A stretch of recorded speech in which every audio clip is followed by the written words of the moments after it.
Hi gang, Scott Davenport here and welcome to In Post. Thanks for joining me today. Today's photo is from an outing I shared earlier this week on In the Field from Marshall Gulch up in Bodega Bay. And the challenging thing with post-processing this photo was balancing the exposure overall for the scene. If you watched In the Field, I showed you at the end of it where the shadows were starting to encroach on my foreground, and the photos came out nice. I love the water action. Here's the shot now. And this took a bit of work just to get things balanced so that the lighting was pretty even across the scene.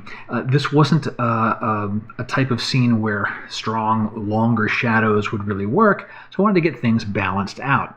And it was a series of graduated filters. So I'm using Lightroom, but you can do this technique in any package that offers a graduated filter, which is pretty much all of them. And you can see I've got a bunch of pins here. 1, 2, 3, 4, 5 different ones. Let me just show you the before and after. If I turn off all of those graduated filters, here's before. And you'll start to see, all right, the foreground is more shadowed. This area is much brighter. Obviously, it's still catching the sun. Especially the lower left corner of the frame was very much shadowed. And then after evening things out. Now there's more than just the exposure changes. There's a little bit of tinting going on as well. That's more stylistic. But let's take a look at a couple of these pins. And these two in particular were kind of partner pairs. So here's this first one. And if I hover over that for a second, lower part of the frame, you can see the exposure on the right-hand side has been opened up by about 1/3 of a stop. The second one, I'll click on that and hover for a moment, is doing the same thing, but notice I'm also adding a little bit of warmth in the temperature slider and a little bit of tint, biasing toward magenta. I like that magenta purplish type look. It just reminds me of Twilight, and I find it very pleasing for my seascapes. But in particular, what that means is the combination of these two graduated filters is giving this lower part of the frame almost a half-stop increase in exposure. I did a different video about doubling down on graduated filters. This is another example of that. In this case, I didn't do any special masking, just making sure I had the additive effect. And notice that the second one's got a very broad feather, so things get nice and smooth. So there's no obvious cut line or artificial break in a brighter part here and then a less bright part here. It's very, very gradual. Now what about the other pins here? Let's take a look at this one top here. This is for the sky.